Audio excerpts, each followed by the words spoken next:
France Culture, le Book Club, dans la bibliothèque d'Anne Alvaro. Marie Richeux. Donc vous êtes venu avec ce disque, Anne Alvaro, pour déballer votre bibliothèque. Et c'est de ce disque-là, de cette chanson-là, qu'on va aller tranquillement vers le premier choix. C'est un texte de Federico García Lorca, qui est une conférence, c'est tiré d'une conférence de 1930. Est-ce que vous voulez nous dire comment est-ce que vous êtes arrivé à ce que ce texte-là ouvre votre déballage de bibliothèque, Jeux et théorie du duende? García Lorca, parce que Pedro Soler, même si avec Pedro Soler et Gaspar Claus, son fils, on s'est surtout retrouvés depuis une vingtaine d'années avec des textes d'Antonio Machado, qui m'offrait de dire en espagnol et aussi en français, mais en espagnol, qui était pour moi la première fois. Et je me suis souvenu qu'on s'était rencontrés grâce à Claude Guerre pour une émission, un enregistrement au Théâtre de l'Aquarium.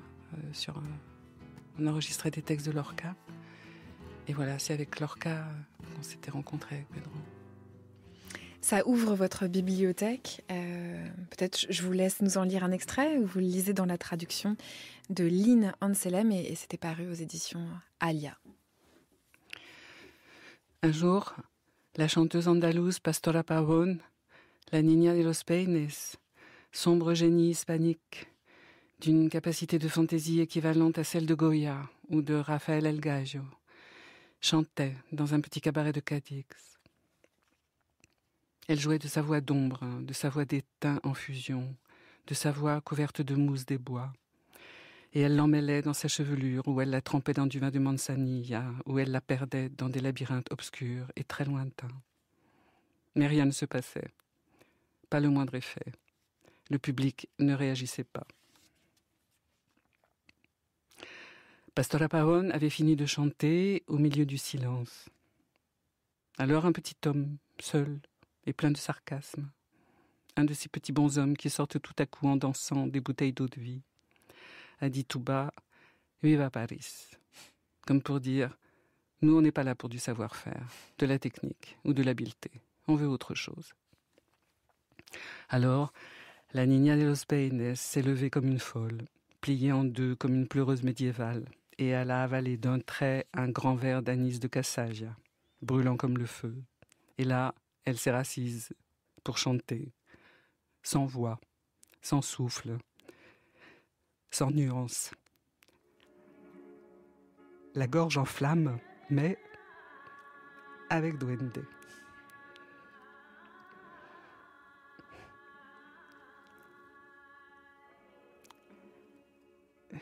Elle avait réussi à tuer tout l'échafaudage de la chanson pour laisser place à un duende, furieux et dévastateur, ami des vents chargés de sable, qui poussait les gens de l'auditoire à déchirer leurs habits, presque selon le rythme des Noirs antillais de rite Lukumi, quand ils se les arrachent pelotonnés devant une statue de Sainte Barbe.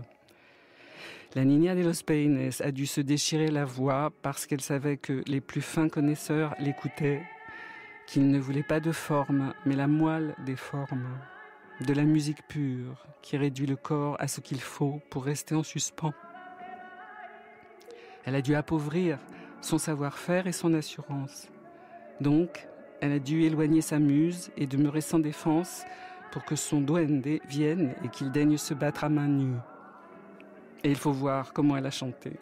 Sa voix ne jouait plus, sa voix était un flot de sang, digne, par sa douleur et sa sincérité, de s'écarter comme une main à 10 doigts sur les pieds cloués mais pleins de tourmente d'un Christ de Juan de Juni.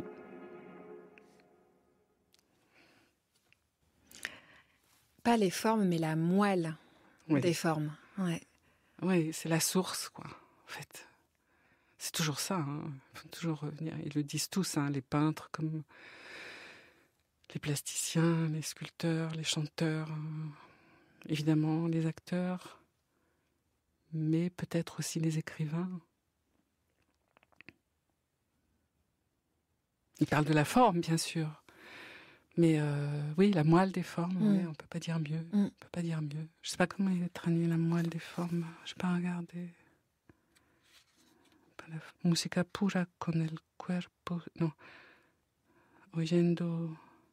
Tú que desgarras tu voz porque sabía que la estaba. No pedía formas, sino tuétano de formas. Je ne sais pas ce que c'est tuétano. C'est peut-être la moelle. Oui, tuétano de formas. Música pura.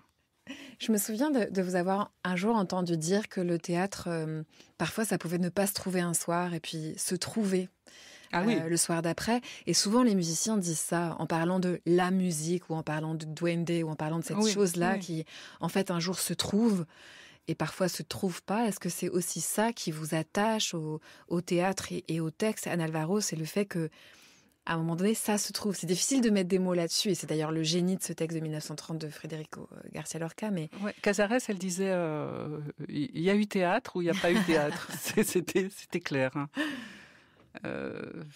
Quand j'étais jeune, quand j'ai commencé à faire du théâtre, disons, oui, c'était une douleur de revenir jouer quand ça s'était trouvé. C'était douloureux, c'était une tâche, Pourquoi? C'était du tourment. Ah. C'était du tourment que d'avoir à recommencer, à retenter le saut périlleux. Maintenant, ça a eu lieu, on va réessayer. Ou ça n'a pas eu lieu, alors tant mieux, on va y retourner, quoi. Est-ce que c'est quelque chose qu'on peut dire aussi dans la lecture? C'est-à-dire que c'est difficile de trouver des mots, mais en gros, oui, des épiphanies ou une émotion, quelque chose qui vous épiphanie, saisit. c'est bien, c'est bien comme mot, ça. Ouais. Oui, mais c'est pas tout à fait aussi classe que duende, quoi. Ça claque moins. On peut dire épiphanie pour une lecture, je sais pas. Moi, ce que j'aime aussi dans l'exercice de la lecture, c'est que c'est une fois. C'est rare quand c'est 2 fois, 3 fois. Oui, ça peut arriver, mais c'est pas tous les soirs, quoi. Vous vous rappelez comment vous avez découvert ce texte de 1930 de Federico García Lorca? J'avais dû lire quelque chose dessus par ce livre. Parmi les premiers livres de théâtre que j'ai eus et que j'ai lu avec bonheur, avec goulûment, là, pour le coup, j'apprenais tout. Il y avait ce livre de Marcel Auclair sur García Lorca. Peut-être elle en parlait dans ce livre. Et ça vous avait mis la puce à l'oreille?